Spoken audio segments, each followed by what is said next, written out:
The call came in at 6:47 in the morning. I know the exact time because I'd been up since 5, sitting at the kitchen table with my second cup of coffee, watching the frost settle on the backyard fence the way it does in late November in central Tennessee. My phone buzzed against the wood, and when I saw it was my daughter's number, I picked up expecting her usual Sunday check-in. She called every Sunday. Rain or shine, busy or not, that was just her. But it wasn't her voice on the line, it was a stranger. A woman, calm and professional, who said she was a nurse at Vanderbilt University Medical Center and that my daughter had been brought in by ambulance about 40 minutes ago. She said words like stable and under observation and blunt force trauma, and I heard every single one of them, but my brain refused to line them up into a sentence that made sense. I asked her to repeat herself. She did. I still didn't understand, not really, because my daughter was 31 years old and healthy and smart, and had called me just 6 days ago to tell me she'd finally signed up for that pottery class she'd been talking about for 2 years. I was in the car before I even hung up the phone. I drove the 40 miles to Nashville, the way I imagine a man drives when the rules of the road stop mattering. I'm not proud of that. I'm 63 years old and I've never had so much as a speeding ticket. And I blew through 2 red lights on the interstate ramp without even thinking. My hands were shaking. Not trembling, shaking. The kind where you grip the wheel harder and it doesn't help. When I got to the emergency department and found her room, she was lying in that bed with a bandage above her left eye and a splint on her wrist and bruising along her jaw that had already turned the deep purple green of something that had been done with deliberate force. Not the scattered marks of a fall. Something intentional.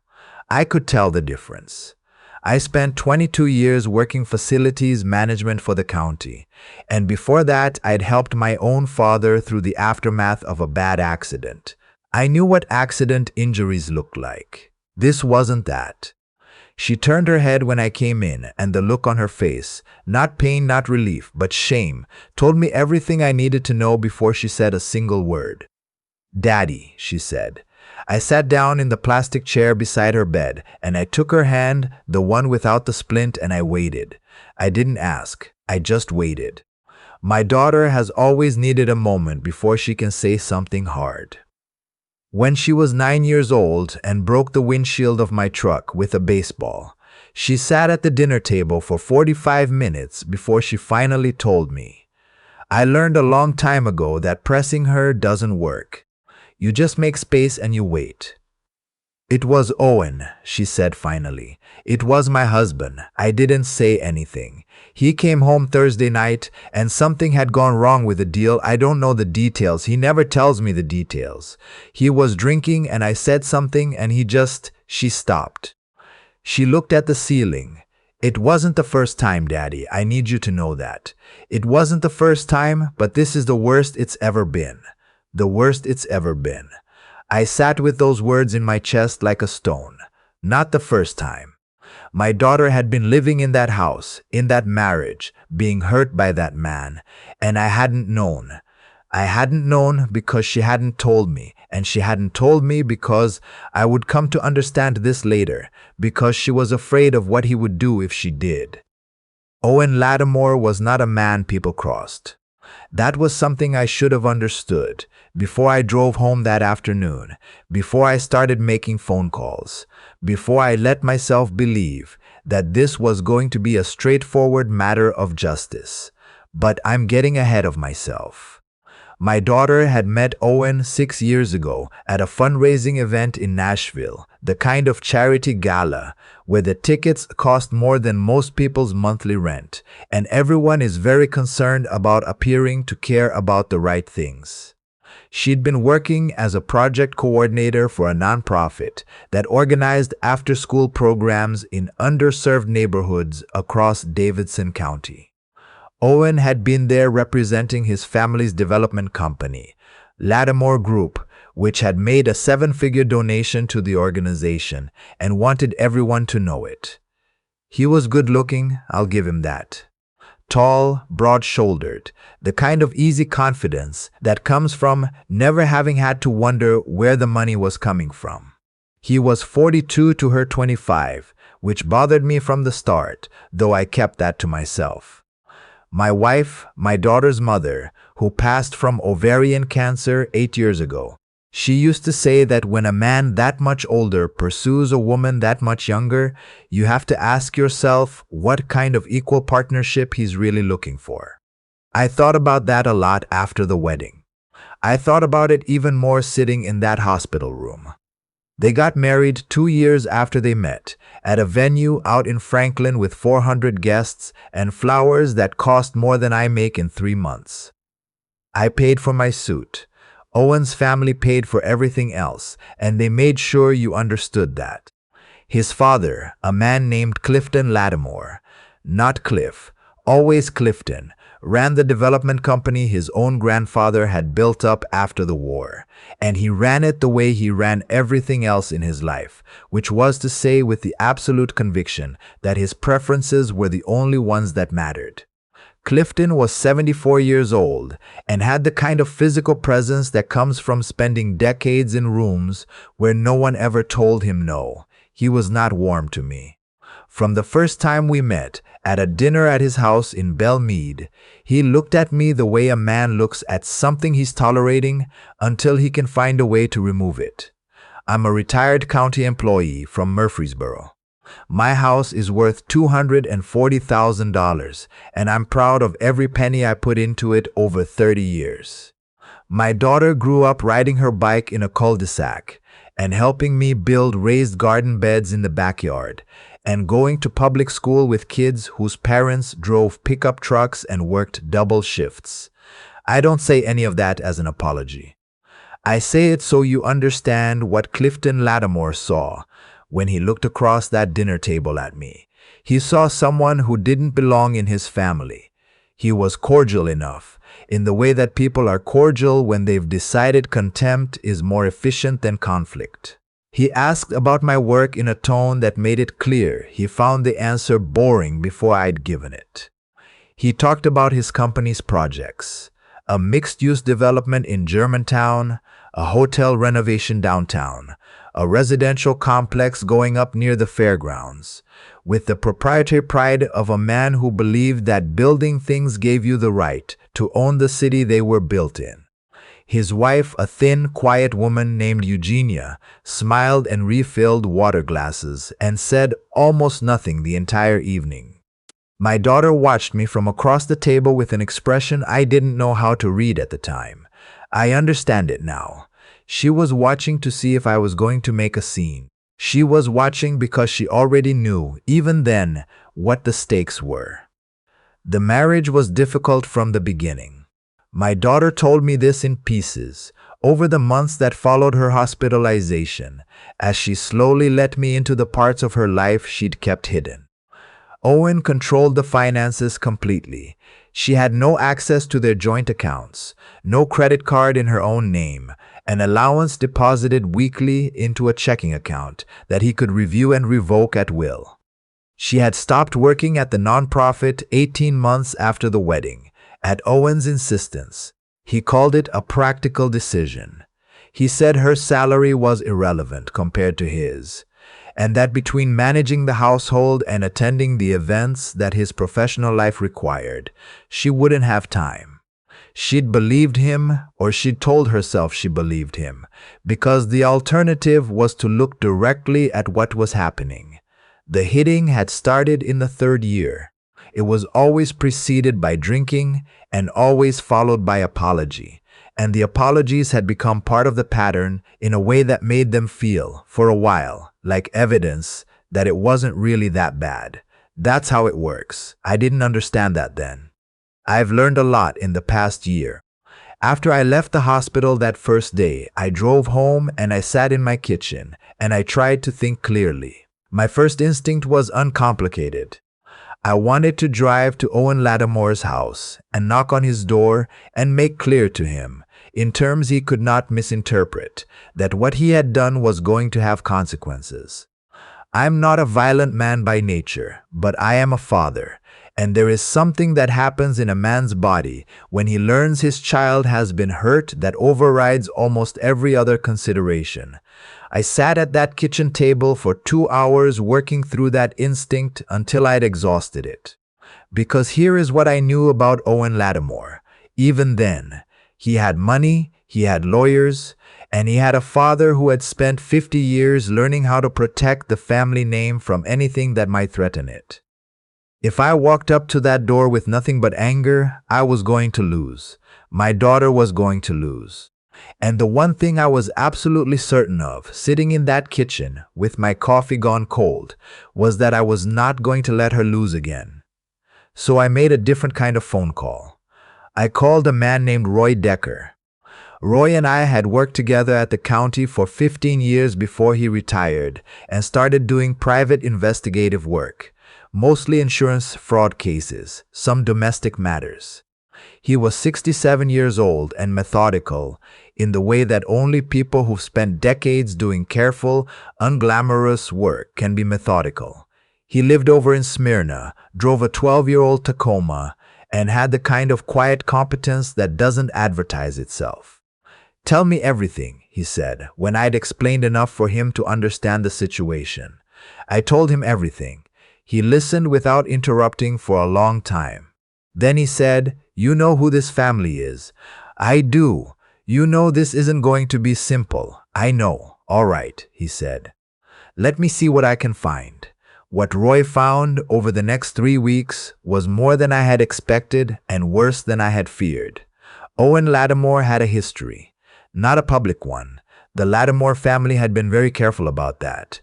But a history nonetheless. There had been a previous relationship before my daughter with a woman who had filed a police report in Williamson County that was subsequently dropped. Roy found the record through a contact at the courthouse. The woman had moved to Knoxville. Her name was Bethany. She'd been 28 when the report was filed. She'd dropped it 11 days after filing it. Roy also found something about the company. Lattimore Group had been managing a series of residential developments in North Nashville over the past 4 years. Properties in neighborhoods that had been historically black and working class and were now being quietly bought up, rezoned, and converted into luxury rental units. This was not illegal on its face. What was potentially interesting, Roy said, was the relationship between those acquisitions and a city council member named, I'll leave his name out of this, who had been on the zoning board during the relevant period, and who had received significant campaign contributions from a PAC with ties to the Lattimore family. Roy said the word interesting in the particular way that means the opposite of boring. None of this was a weapon yet. It was information. There's a difference. I went back to my daughter's hospital room the next morning, and the morning after that, and the morning after that. She was discharged on the 4th day. She didn't go back to the house. She came home with me to Murfreesboro, to the bedroom that had been hers growing up, with the faded band posters she'd never let me take down, and the quilt her grandmother had made in 1987. She sat in that room for the first 2 days and barely spoke. I brought her soup. I didn't push. On the 3rd day, she came downstairs and sat at the kitchen table and said, "I need to file for divorce." "I know," I said. "Owen's going to fight it. His father's going to make sure it gets complicated. I know that too. I don't have any money, Daddy. Not really. Everything is in his name." This was the part that had been keeping me up at night. Tennessee is an equitable distribution state, which means marital assets are divided fairly but not necessarily equally, and fair is a word that means very different things depending on the quality of your legal representation. Owen Lattimore was going to have the best legal representation that money could buy. My daughter needed someone who could match that. I called my brother-in-law's cousin, who practiced family law in Brentwood, and she gave me the name of an attorney in Nashville, a woman who had built her entire career on cases exactly like this one. Contested divorces involving financial abuse and domestic violence, where one party had significantly more resources than the other. She was not cheap. I emptied a savings account I'd been building for 12 years. I didn't tell my daughter how much it cost. I told her it was handled. Her name was Constance Webb, and the moment I sat across from her in her office, I understood why my brother-in-law's cousin had said her name without hesitation. She was in her mid-50s, wore reading glasses on a chain around her neck, and had the organized stillness of someone who had seen every version of this situation and knew exactly how each one ended. She asked my daughter questions for 90 minutes. She took notes in a small leather notebook. At the end, she looked up and said, "He made a significant tactical error." "What do you mean?" my daughter said. "The hospital records," Constance said. "The photographs, the police report, the nursing staff's documentation. He hurt you badly enough to leave a paper trail. That's the kind of error that's very hard to walk back." The divorce filing went in on a Tuesday in early December. By Wednesday afternoon, Owen had retained 2 attorneys, and his father had placed 3 phone calls, one to a mutual acquaintance who knew my brother-in-law, one to the nonprofit where my daughter used to work, and one, we later learned, to the city council member whose name I'm not using. The Lattimore family's response to threat was apparently to immediately begin making calls in every direction. Constance had expected this. "Let them call," she said. "Every call they make is evidence of consciousness of guilt. Every person they pressure is a potential witness." The week before Christmas, Roy Decker called me with an update. He had located Bethany, the woman in Knoxville who'd filed and dropped the police report 7 years ago.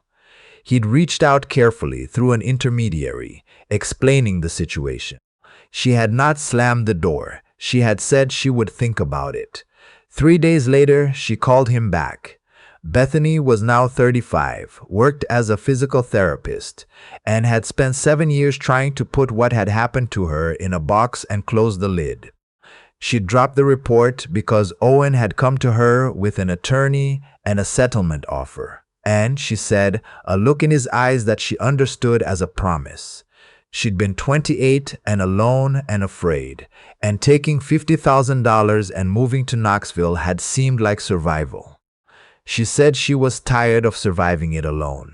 Constance incorporated Bethany's statement into the filing with the precision of someone laying the final piece of a structure she'd been building from the start. The pattern of behavior, documented. The financial control, documented. The prior incident, now supported by a witness willing to speak. The hospital records, the photographs, the police report my daughter had filed the morning after I reached the hospital.